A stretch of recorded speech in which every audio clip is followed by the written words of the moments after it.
好，各位早晨，咁啊歡迎嚟到今日嘅星期三啊，咁啊就呢一個即係亞洲新聞。咁啊，其實今日有啲咩講呢？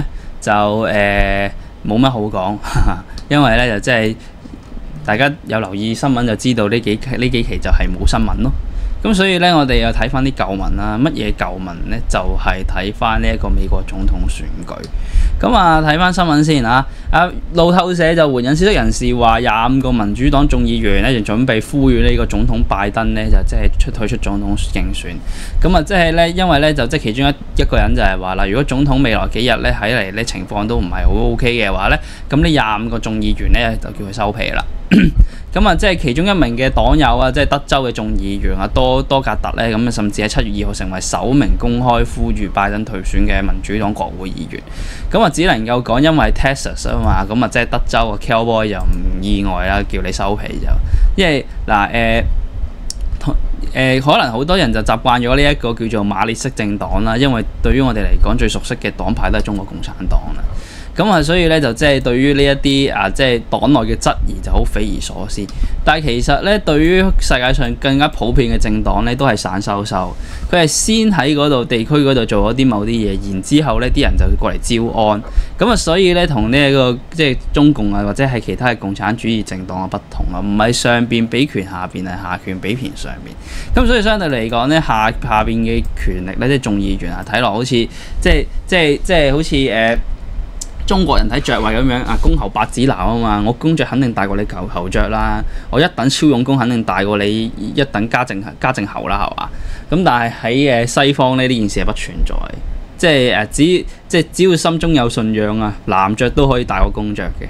咁啊，即係呢個都係一個引申出嚟啦，就係依家咁樣啊，眾議院啊，仲低級過參議院，咁你用質疑黨內總統，唔好意思，呢樣嘢喺民主黨入邊講不通啊，甚至喺共和黨講不通，喺美國講不通，英國也係講不通。咁所以點解會有出現呢一啲咁嘅情況出嚟？咁啊，不過咧就即係佢究竟個表現有幾差咧？咁我即係認真咁樣去睇咗大概半場嘅美國總統選舉。點解係美國總統選舉睇半場呢？因為睇唔到一場，真係好眼瞓。我睇完呢半場，我都想問大師攞翻加人工錢。哇，真係好悶。佢悶最大嘅悶嘅原因喺邊度？你就真係拜登嘅表現真係非常之差。因為總統辯論呢，其實呢，特別係依家，其實以前都係㗎啦。我哋講翻第一場嘅美國總統選舉。就係嗰陣時係尼克遜對呢一個 JFK 啦，即係Kennedy 啦，甘迺迪啦。咁打之前咧，尼克遜咧，咁啊當然就即係信心滿滿啦。因為撇除其他嘅嘢講咧，尼克遜啊，雖然大家就笑佢喺水門事件度收咗皮，但係佢本身咧係一個非常之強嘅人嚟嘅。無論佢嘅求學生涯啦，還是佢做咗總統之後，即係尼克遜咧同埋呢一個Kennedy 啦，同埋呢一個即係列根咧，都係幾個喺美國史上都出色嘅總統。咁其中咧就即係尼克遜同埋呢一個列根咧，更加係呢一個美國嘅反蘇反共嘅嘅頭號領軍人物。即係呢兩個嘅計謀係非常之強。咁啊，即係列根就係親手用新自由主義賣咗呢個蘇聯丹啦。咁啊，即係尼克遜就係策劃咗，主要就係呢一個就係呢個致令叛亂啦，跟住仲有係呢一個即係中美聯手啊，即係60年代尾到70年代期間，70年代初期間嘅嘢，全部都經佢手。而佢用嘅就係即係其中一個佢用嘅智囊就係基辛格啦。咁啊，即係現實主義嘅即係中師級人物。咁依家其實基本上美國有好多相當一部分嘅外交官或者外交政策咧，都係師承住尼克遜，即係師承住基辛格尼克遜嗰一派。咁你見到佢係幾強嘅人物啦。但係佢嗰陣時咧喺全美第一次辯論嘅時候咧收咗皮。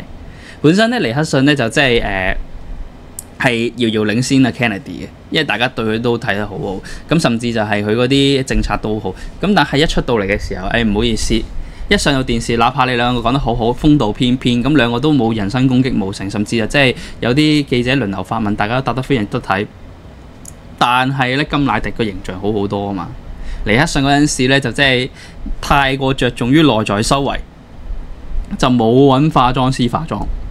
咁你又大鑊啦 ！Kennedy 嗰邊睇落陽光朝氣有活力，你又望落去即係不好意思嘅講一句係陰陰沉沉咁嘅款。咁啊即係所以咧就唔好意思，本身咧就係尼克遜大規模上升嘅，咁你跌一跌咧，咁你就變咗最後咧就即係冇記錯係最後個票數咧嗰年嘅即係 Kennedy 同埋尼克遜嘅美國總統大選係咧甘迺迪以50.1%打贏咗呢一個尼克遜嘅49.9996%，爭個14票，你話激氣唔激氣啊？如果冇呢一個嘅總統選舉辯論嘅話咧，尼克遜係可以早4年做總統嘅，咁但係即係3年啦，因為 Kennedy 俾人扮乖咗，但係咧就即係呢一個就係嗰個嘅情況。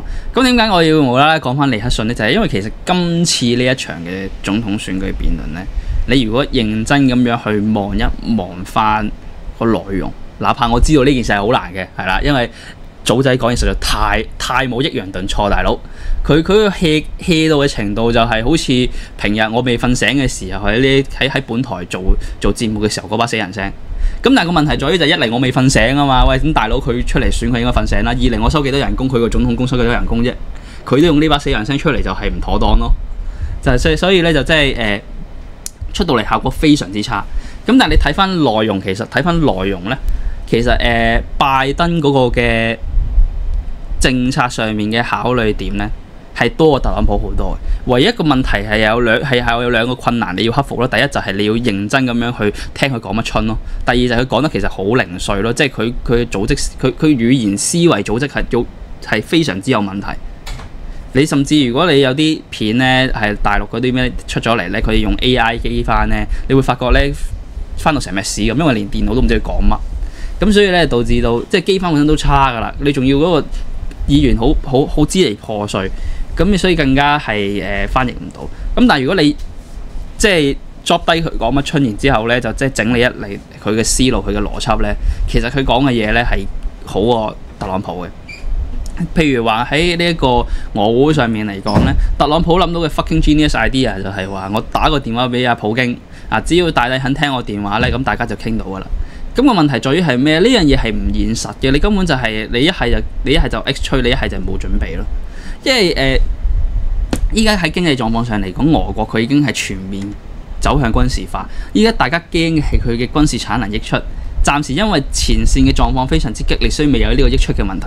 咁但係當你戰爭結束或者稍去走向結束嘅時候，你點樣面對產能過剩？你點樣面對呢一個結構轉型？同埋當有一批人從前線 refund 翻嚟嘅時候，佢要點樣去處理成個市場嘅問題？呢個係阿普京要諗好多嘅嘢嚟㗎嘛。你唔係話隨便話咁樣打個電話你出單就算數，即係普京都講到明㗎啦。佢依家嘅和談只會係基於一個先決條件啫，仲未傾和談啊。就係烏東四州烏軍一定要全部撤出，我起碼要攞到呢烏東四州嘅市場，我先可以中和翻喺戰爭入邊付出嘅損失或者碌嘅 credit。咁喺呢個狀況之下，你點會打個電話過去啊 ？OK 啊，你唔會㗎嘛。咁但係即係呢樣嘢本身聽到都唔 make sense。咁點解特朗普要咁樣講啊？咁第一最有可能嘅就係佢要顯示佢嗰個所謂嘅個人嘅魅力，就係我係一個呼風喚雨嘅總統，我以前係咁樣做嘢，我今後都係咁樣做嘢，所有嘅問題我背個輪就搞得掂。呢一個就係我嘅人脈、我嘅能力、我嘅説話技巧。睇下你隔離嗰個老人痴呆嗰條友，佢做唔到呢樣嘢，佢只會諗住同俄羅斯開片，根本就冇可能做到呢樣嘢。第二就係佢根本就係冇準備過俄烏呢一個問題。咁實際上佢都唔需要準備，因為佢根本就係以佢嘅立場就係佢要即係送咗烏克蘭，獻祭烏克蘭俾俄羅斯，從而就即係第一搞掂自己國內嘅內政，第二俾啲危機感北約同埋歐盟等佢哋快啲交多啲保護費啊嘛。咁所以佢唔會有好多嘅準備。咁但係問題在於就係呢一個都關乎到呢一個大嘅政策啊！你唔係話喂大佬你收保護費係長期生意，亦都係你最大嘅生意嚟㗎嘛？因為你收嘅保護費唔係你收緊下邊廟街兩條路嘅保護費喎，你講緊係收緊全球嘅保護費，你講緊嘅係建構緊你繼續或者維持緊你嘅全球嘅最強嘅超級大國嘅軍事實力。你唔係下排輕輕講一句喂俄羅斯喺隔離啊，收錢啊咁就算數，所以佢今次呢一個準備其實係 shit 嘅。咁但係個問題在於就係你調翻轉個頭又望咗望阿祖仔，佢雖然講嘢就即係個內容睇落準備得太多，但係咧就係因為佢個表現好差，佢講嘢冇中氣，吊住班死人聲，就係虛咯。即係如果我係如果我係選民嘅話，我會拗晒頭咯。就係你完全表示唔到一個總統嘅決心出嚟，特別喺依家美國面對咁多嘢嘅問題。咁所以因為其實咧，祖仔同埋阿侵仔咧，佢哋兩邊嘅支持者咧，就真係好結實㗎啦，唔會因為一兩場嘅選舉辯論去進行一個倒戈。但正係因為咁樣，所以更加要做好呢一個嘅總統選舉，因為今年選舉嘅搖擺州份比以往更加多，就係爭呢10%，就係爭呢個關鍵少數，呢個就真正嘅關鍵少數。佢嗰個情況就係可能投多14票，就會導致到對家贏咗，自己輸咗，同1960年嘅時候一樣。咁1960年嘅時候就係因為大家臨陣倒戈太多啦，咁但係依家就係未落注嘅人太多，你點樣搲到嗰批人？咁同埋就即係對於民主黨嚟講，佢都大鑊啊！即係拜登呢一屆佢唔大鑊咩？就因為大家會留意到一個新嘅問題係咩咧？就係年輕選民啊，儘管咧青年人係即係 according to 呢一個前特首咧就係 no stake in society 嘅，係咪先？咁但係唔緊要，因為哪怕你投嘅只有10% 人、5% 人。喺今屆嘅呢一場嘅選舉就係爭呢5% 咯，咁所以就特別係喺呢一次嘅呢一年嚟講，因為以巴嘅問題，其實民主黨已經失去咗好多所謂嘅年輕選票，好多嘅即係同一件加沙戰爭嘅事，你可能會出現一啲咩情況呢？就係青年人會因為嬲你炸加沙或者支持以色列炸加沙而走過去撐特朗普，但特朗普嘅選民係唔會因為佢支持以色列，即係特朗普係有支持以色列嘅，但係共和黨嘅人係唔會因為佢支持以色列而走去投俾民主黨噶嘛。甚至我哋講緊有啲極端嘅人士，就係佢好支持以色列轟炸加沙添，即係譬如話一啲猶太裔嘅選民咁樣，而呢一批猶太裔嘅選民，佢好多時都係支持共和黨，而未必係支持呢一個民主黨。咁你話民主黨入邊有冇猶太選民呢？都有。所以點解即係猶太遊說財團對於民主黨嘅政策嗰個影響可以咁大咯？咁但係即係喺呢件事上面嚟講，我哋講翻青年就係，只要佢有一批人佢唔投票或者投開票嘅，佢轉咗態過去投共和黨嘅話，咁其實對於拜登嗰個嘅衝擊就好大。咁啊，甚至我哋講翻就係依家唔單止係美國啦，其實青年議題好多時候大家都唔 expect 佢哋可以轉到選票。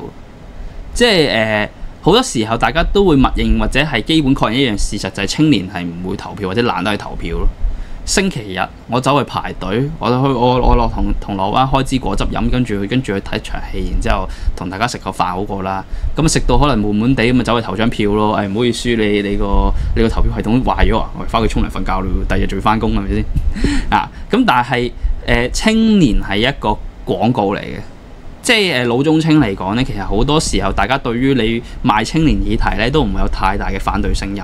佢頂多會問到一句就係話：喂，青年有活動玩，我哋老人家有冇活動玩啊？就係咁嘅啫。即係譬如話你整個青年活動、青年運動，咁我哋就問可唔可以有啲活動運動都係俾老人家適合㗎？我哋冇玩唔到咁激烈嘅運動喎。咁所以其實佢係一個好好嘅廣告牌嚟。咁所以即使票數上你已經有呢個危機啦，更加問題就係你嗰個嘅形象上就失咗好多票。咁本身啲票都已經流緊啦，更何況喺今次嘅呢一個嘅總統選舉嘅辯論入邊即係拜登呢個表現呢，你話吸引年輕人呢，我相信都難以理解。即係小弟就年尚未過30，勉勉強強都算自己半個啦。即係如果以有投票嘅角度嚟講，18到30係青年選票，咁我勉勉強強都叫係青年選民啦。如果唔係因為工作嘅關係，我根本完全唔想聽佢講嘢。佢講嘢嘅嘢毫無吸引力，冇抑揚頓挫。佢觀點雖然係好，咁但係問題在於就係有幾多個無聊人可以坐喺電視機面前聽佢講咁多嘢啊？因為依家其實又講翻就係60年代同依家嘅問題。60年代嗰陣時，大家就係講君子之爭嗰陣時，美國甚至係去到2000年左右，因為就係大家對於嗰個美國嘅政治辯論其實嗰個水平要求係好高嘅。佢哋講嘢係要有，即係同寫論文一樣，係要有理據、要有數據，要曲到出嚟。咁所以就即係尼克遜嗰陣時係勁到咧，就係自己唔使寫稿嘅，就係因為佢所有嘢了然於心，記晒喺個腦度。咁呢啲就係高手咁樣啊。咁但係即係代表住你對於呢件事究竟有幾咁熟悉嘅問題。咁但係去到依家呢個年代，其實大家都已經習慣咗就喺互聯網吸收短平快嘅嘢，更加需要嘅係唔係一啲所謂嘅內核嘅問題。因為大家都知道你根本一場選舉辯論度你可以講到幾多啊？大家其實想睇你嗌交咯，第一就想睇嘅係你嗰個嘅針鋒相對嘅情況咯。咁所以大家會更加想睇嘅就係你兩個大戰咯。咁而大戰嗌交最緊要嘅係乜嘢啊？最緊要第一就係有氣勢，第二就係各說各話，唔好跌入咗人哋嘅邏輯陷阱度。即係好似嗰陣時啊，即係讓子彈飛咁樣啊，即係胡孟就屈咗阿小六啊，食咗2碗粉。咁你唔需要落呢個自證嘅問題度，因為你無論你點樣自行辯論，佢都一定話你食2碗粉。你一係就等阿張麻子啊，即係阿帶過嚟同你拆掂佢；你一係就鬧翻佢，你係咪吸咗鴉片啊？咁等等等等。咁呢一啲係好考反應，好考氣勢。咁而問題在於就係拜登佢無論係佢嘅表情啦、佢嘅語氣啦，還是佢反駁嘅內容啦，都俾唔到呢一種人哋嘅感覺。亦即係好似睇呢一個拳賽咁樣，你一方面咧就即係大開大合，你又即係打到虎虎生風；你另外一邊為金蛇前獅手嚟嘅，睇到都唔開胃。咁所以喺呢個狀況之下，本身少嘅票數啊，就再流咁啲。咁呢個先係阿祖仔要面對嘅最大問題，亦都係民主黨擔心嘅問題。即係民主黨人知唔知呢個問題喺度咧？佢當然就知啦。如果唔係，就唔會有致函呢樣嘢啦。即係其實去到現今呢個世代咧，你再講政治內涵呢一樣嘢咧，係已經唔係嗰一回事。大家要想睇嘅政治內涵，亦都唔會係你要去做 presentation 嘅時候先睇，因為好老實咁講，就係你做選舉嘅時候，其實你咁大本成尺厚嘅政綱，有新聞如果真係要睇嘅話，早已經睇咗啦。冇新聞嘅話，根本都唔想睇。咁有新聞同冇新聞嚟講，有新聞睇完你份政綱，再睇你嘅電視辯論，就係為咗睇你嘅臨場表現，你嘅急才，睇你對於某一件事嘅即時嘅反應。即係如果你即係 file 成尺厚嘅，咁但係你去到現場嘅時候，遇到突發事件，你啞咗喺度，乜都唔識嘅。咁大家就會對於你處理一啲叫做緊急狀態，會有一個嘅即係有所嘅保留或者有所嘅質疑。咁即係譬如咁呢個都要配合翻時代嚟睇嘅。咁但係問題在於就係現今呢個時代突發嘅嘢嚴重嘅太多，咁佢哋會狂上。咁至於冇興趣食你嗰本字典嘅人，更加睇呢個電視辯論就係為咗打發時間咯，就係為咗睇你咩表現咯，唔係因為想了解你嘅政綱。咁所以點解就即係我又舉個例子，就係點解嗰陣時立法會選舉咁多人就冇興趣唔睇，因為內容太多啦，你又個個都講到自己龍生龍虎生鳳咁樣。喂，咁我本身翻工已經好攰啦，我放工翻嚟就係諗住睇你哋辯論嗌交噶嘛，點知你哋幾條友企喺度連交都費事嗌即係就係繼續講嗰一堆嘢。即係你估我唔知你弄嘢咩？選贏咗嗰啲唔會抄翻輸嗰啲入邊嘅人嘅好嘅政綱咩？即係其實你選邊幾個出嚟都冇所謂㗎啦。反正到最後即係如果係好，你又有資源做嘅話，你肯定做晒㗎啦。如果你冇資源做嘅話，你都找唔到數㗎啦。我睇你做乜啫？其實我就係想睇你新民黨大戰呢個民建聯，然後大戰呢個工聯會，再大戰自由黨。我想睇下你哋會唔會嗌下打交啫嘛。就係咁啫嘛，咁結果你全部都喺度講內核，講政策，講內容。大佬啊，香港有幾大啫？選特首都唔使講到咁有內容啦，咁何況你係選區議員，咁咪悶啊！收皮啦，唔睇啊，熄咗電視佢。咁所以咧就係即係一個咁嘅情況。至於拜登之後可唔可以反敗為勝咧？就要睇佢嗰個反應程度係幾多，都係嗰句，其實佢欠缺嘅並不是一個所謂嘅政策內容，佢欠缺嘅係氣勢同埋嗌交嗰樣嘢。其實佢嘅思路咧零碎得嚟，又有啲通順得嚟又有啲完整，但係完整得嚟又有啲碎片化，你就真係好難形容佢究竟好與唔好。但係喺表現上嚟講，佢一定係差。咁只不過就係如果係因為呢一件事就即刻即係換臨陣易帥嘅話，咁會點算呢？就好似大師所講啦，咁你臨陣換洪秀柱，咁你咪收皮咯。咁第二就係民主黨入邊究竟有邊一個可以頂上去做即係替補位又handle 到啊？咁你一係就即係揾翻奧巴馬出嚟，一係揾佢老婆 Michelle 出嚟咯，一係就揾阿希拉里出嚟咯，反正老妖婆咁想算。咁如果你話揾翻桑德斯出嚟，我諗大家都唔會找數噶啦，因為桑德斯同埋拜登其實問題都係一樣啫嘛，就係做嘢冇氣勢冇活力咯。咁啊，其實拜登以前佢曾經係真係靠年輕選票、新興選票上位嘅。你睇賀錦麗就知啦 ，LGBT 咁樣。係早排都有人就係話啦，我話派賀錦麗出去就有即係成何體統？你寧願派布林肯出去都算數。瑞士峰會嗰單嘢，咁有啲人就話啦，喂，咁人哋係國家級嘅嘢，你派個布林肯出去，你咪仲唔尊重？咁派賀錦麗咪好好咯？係咯。你如果真係想尊重嘅話，點解拜登唔自己親自去啫？就係拜登唔親自去呢件事本身都錯啦。本身可能最大支持者就係美國。你自己都唔親自過去撐你細佬嘅話，咁大佬啊，你仲叫人哋點樣尊重你啊？即係點俾面你啊？結婚你都唔親自上陣，係咯？咁啊，賀錦麗佢話就話係副國級啫，掛名嘅啫嘛，大家都知道。副國級都有分唔同嘅情況㗎，係咪先？即係以前國家副主席王岐山負責反貪嘅，咁同樣地，當時嘅副國級係邊個啊？仲有全國政協副主席董建華。大家唔會覺得董建華同王岐山真係同級啊嘛？唔會有啲咁嘅事啊嘛？我希望唔會有啦嚇，即係個道理就係咁樣啦。咁啊，即係嗰陣時拜登就係靠 LGBT 加上位，靠抗疫上位，靠反特朗普上位，靠青年票上位。咁啊四大法寶，咁一役就抗完啦。其實大家對於你抗疫表現啊，即係好聽啲講句咪不過不失咯，難聽啲講句咪就一塌糊塗咯。你同特朗普個情況有冇分別？即係冇分別，可能好少少咯，少少咯嚇。咁另外就係其他嗰三樣，咁 LGBT 同埋青年，咁青年同 LGBT 其實某程度上係高度綁定嘅，特別係今日呢個時勢啊，即係你呢個全球大趨勢嚟嘅，你唔好淨係話美國啊，即係你翻內地睇翻啲輿論都知道啊。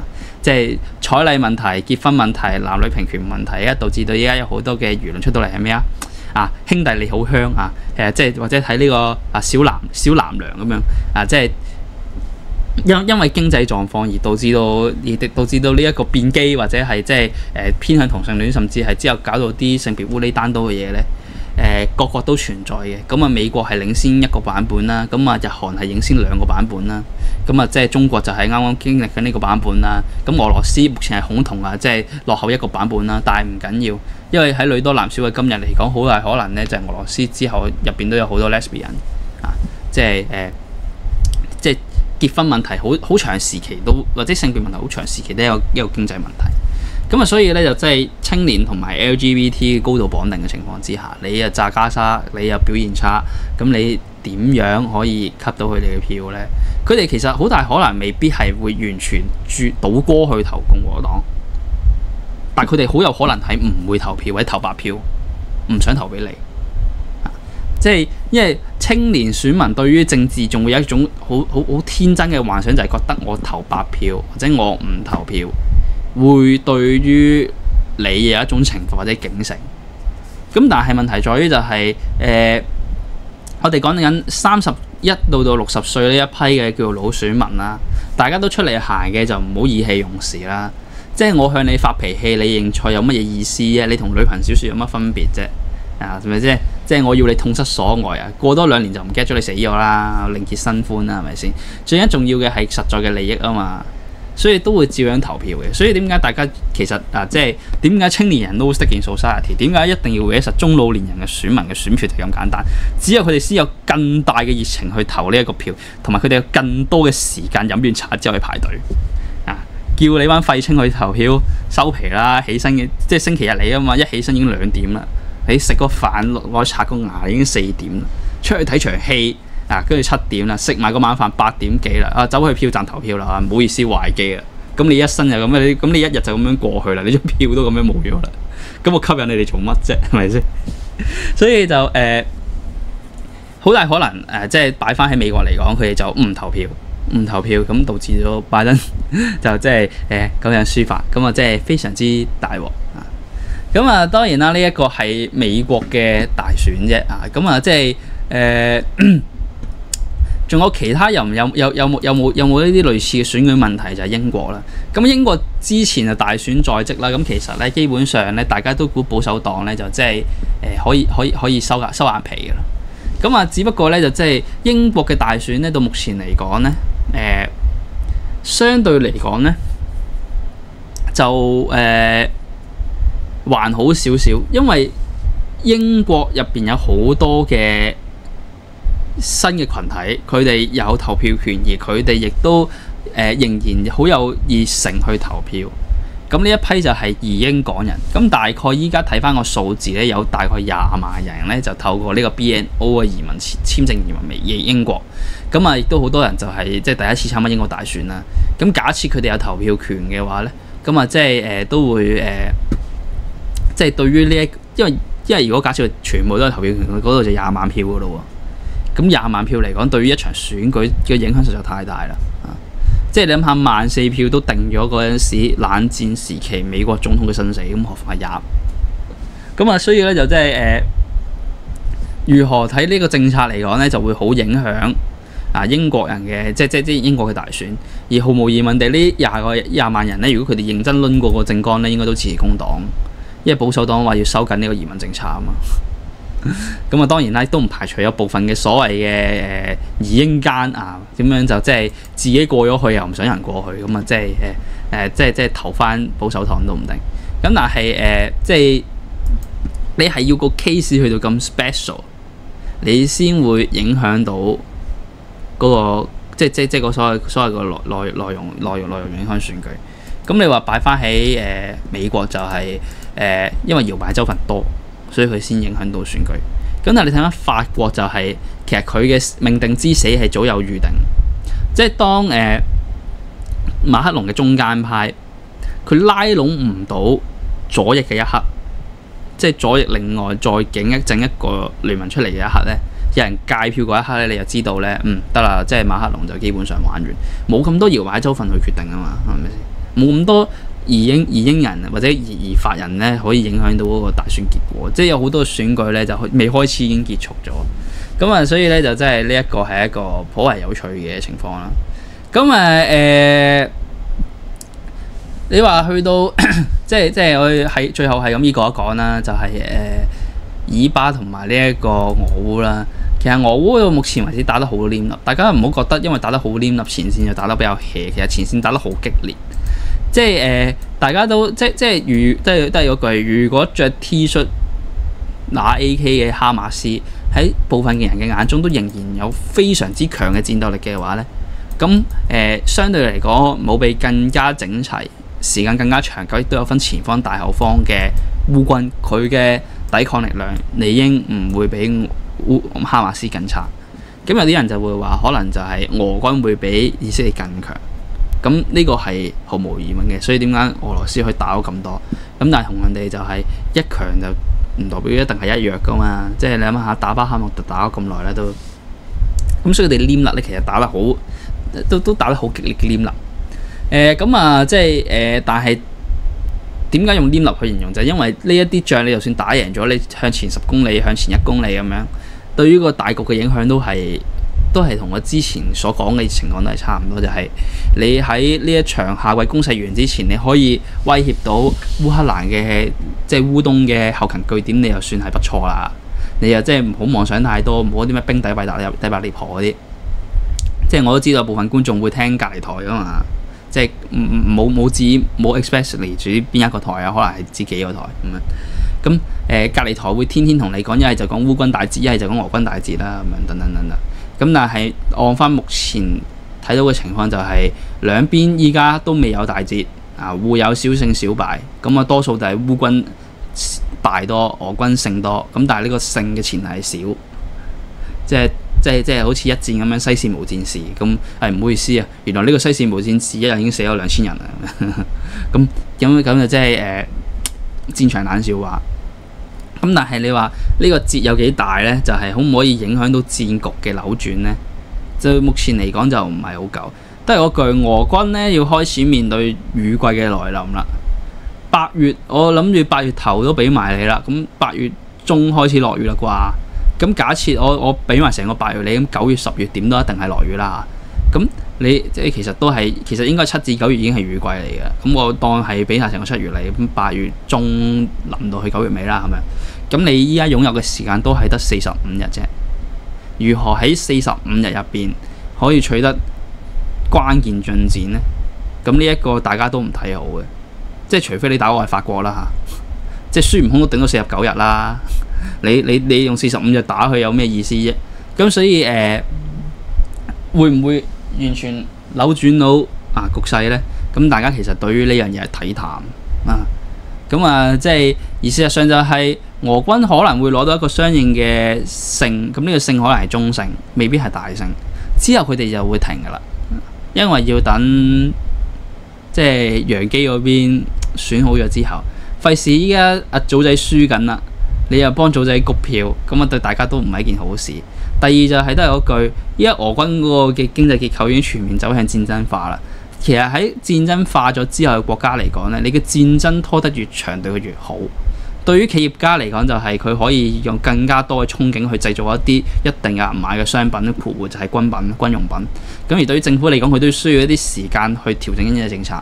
你冇理由全面動員咗之後，唔過1年你就同人講戰爭結束，我唔回家噶嘛？呢件事係影響緊幾百萬人、幾千萬人嘅戶口生計喎。你冇黐線先得㗎。咁所以點解嗰陣時納粹德國喺二戰期間43年先開始做國防戰爭動員，就係咁解。而44年嘅產量呢，係佢以往即係二戰歷年嚟最高嘅一年嘅產量。咁只不過嗰陣時因為東線同西線有夾擊，所以先令到佢呢個產量未完全揮發到出嚟就收咗皮啫。因為嗰陣時44年嘅時候6月開始，咁佢嘅 territory 都已經不斷縮小啦，係咪先？包括東線即係攞咗嘅波蘭嘅領土包括西線攞到法國嘅領土不斷縮細，咁所以先導致到佢嗰個總體戰嗰個嘅動員嘅情況有所減弱。咁但係咧就即係對於俄羅斯嚟講，佢目前未有呢個問題嚟噶嘛。你就算打到別爾哥羅德都係邊境重鎮啫，唔影響莫斯科聖彼得堡嚟嘅動員，包括係兵員嘅動員同埋一啲戰爭資源工業嘅動員咁所以咧就即係只能夠話喺預期未有一啲大嘅情況之下，咁我哋相信西爾斯基都唔會突然之間黐咗線嘅。喺呢個狀況之下呢，咁就俄軍都只能夠係會打到去一個小勝嘅地步。俄烏今年應該都難以結束㗎啦。咁至於去到以巴就有趣咯。咁不過呢，咁就時間我諗都差唔多啦。睇下會唔會星期六時候補充一下咯。但其實所謂嘅補充都係拓展再延伸啫，因為好多嘅觀點呢，以往都講過啦，包括俄烏，包括以色列，包括伊朗嘅問題，以往都講過嘅。咁就依家都只不過係將同一個觀點用一個另外嘅方式，或者結合翻當前嘅事實再延伸啫。咁所以就留翻下次講，咁都冇乜所謂。咁今日呢，就暫時去到呢度先啦。咁就期待下一輪嘅選舉呢，拜登就即係最好剔咗嘢先上場啦。你兩個表演打交都好睇過你依家咁樣對噴啦，對噴係有來有往先叫對噴噶嘛。你依家仲慘過係即係特朗普就好克制嘅，佢冇人身攻擊嘅，冇對噴嘅。咁同樣地啦，拜登都好克制，佢忍住唔噴。咁一個就係嘴唔噴，一個就唔噴。咁即係大問題在於就係悶咯，就係仲慘過睇呢一個斷水流大師兄對呢一個何金銀咯。咁就係你兩個哪怕剔咗嘢上去打翻場無敵風火輪，我諗都好睇過依家呢個狀況。即係一邊講嘢就冇內容嘅，一邊講嘢咧就即係冇精神嘅，咁真係唔好睇。咁今日咧暫時咧就去到呢度先啦，多謝大家。